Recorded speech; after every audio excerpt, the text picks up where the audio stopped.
Le carbone a la capacité d'enregistrer de nombreuses informations au niveau de l'astral, tandis que d'autres molécules comme l'hélium, l'argon et le néon ne contiennent pas cette capacité. Lorsque l'être humain respire et expire, il rejette du CO2, qui contient des informations liées à la conscience collective. Par conséquent, plus une personne respire un air avec du CO2, plus elle sera connectée à cette conscience collective. Cependant, si on crée artificiellement un environnement où se trouvent des gaz rares comme l'hélium, et que l'être humain respire ces gaz, il ne serait pas connecté à la conscience supramentale car l'énergie moléculaire de ces gaz est intacte et non colorée par l'astral. En comprimant et en densifiant ces gaz, on détruit leur capacité à conserver l'information supramentale. Par conséquent, il n'est pas possible de recréer cette connexion dans un tel environnement. L'auteur exprime plusieurs questions et théories concernant l'influence de la comète de Halley sur l'humanité. Il mentionne que chaque passage de cette comète est associé à des événements historiques majeurs, suggérant une possible raison cosmique à ce qui se passe actuellement dans le monde. Il fait référence à l'épisode de la traversée de la queue de la comète par la Terre en 1900, qui a créé de la panique mais sans conséquences néfastes. L'auteur se demande si la comète perturbe l'existence de la planète autrement que par le déplacement des couches astrales de l'atmosphère et s'il existe une influence astrale plus profonde. Il explique que le passage de la comète crée un remous dans les mécanismes mémoriels astraux, provoquant une perturbation des schémas astraux et une rotation des nuages qui rend toute prédiction astrologique imprévisible.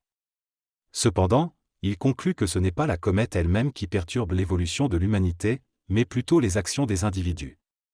La comète de Halley, bien qu'elle ait une composition chimique similaire à celle du Soleil, n'est pas un Soleil.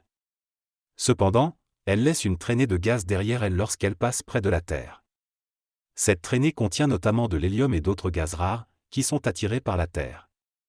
Cela signifie que la Terre recevra une augmentation de ces gaz rares, ce qui peut avoir un impact sur certains individus capables de se connecter à des énergies supramentales.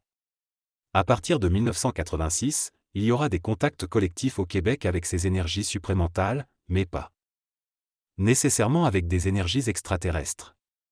Ces contacts permettront de toucher l'énergie supramentale, qui est différente de l'énergie astrale.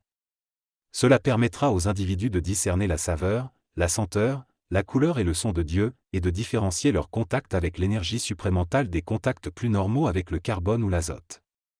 Ce discernement se fait énergétiquement et permettra aux individus de se connecter plus profondément à ces énergies supramentales. La molécule d'hélium est une molécule composée de 2 atomes d'hélium. Cependant, le texte semble dériver vers une discussion sur les conséquences de certains événements mondiaux sur la conscience humaine. Il parle de l'énergie supplémentaire créée par le passage d'une comète, qui augmenterait le niveau de conscience des personnes. Il mentionne également que seule une minorité de la population aura la capacité de goûter à cette saveur supramentale, et que seuls certains dirigeants de nations pourront influencer les événements mondiaux en fonction de leur capacité à ressentir cette énergie. Il fait référence à une race élue de 144 000 individus qui auront la possibilité de toucher cette énergie suprême et de rejoindre Dieu. Cependant, il est difficile de tirer des conclusions cohérentes ou précises à partir de ce texte.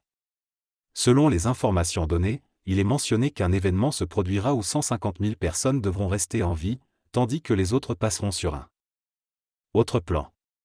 Suite à une explosion nucléaire, plusieurs gaz rares seront créés qui permettront aux gens de respirer et d'avoir des contacts expérimentaux.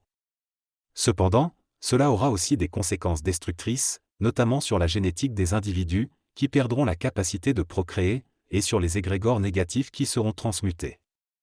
Malgré cela, il est souligné que militer pour une guerre nucléaire n'est pas nécessaire, car cela sera géré par l'astral.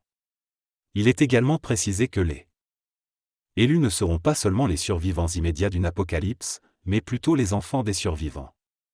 Dans ce discours, il est mentionné qu'il y aura une guerre à effet limité dans un futur proche, qui reliera l'Amérique du Sud à l'Afrique du Sud. Cette guerre sera suivie d'un mécanisme de discussion pour la paix. Il est également dit que lorsqu'il y aura discussion sur la paix, la tension sera présente et il y aura des individus qui ne voudront rien savoir de la paix. Cependant, le discours souligne que lorsque l'humanité commencera à parler de paix, la majorité des individus se sentiront soulagés et vibreront positivement. Cela ouvrira la voie à un état de paradis où tout le monde sera heureux. On mentionne également que la conscientisation collective de l'humanité se produira en plusieurs étapes, avec un processus d'abandon d'anciennes croyances et de mentalités, suivie d'une phase d'intelligence où chaque individu pourra se connecter à une conscience supérieure. Cela se produira principalement à partir de 1987.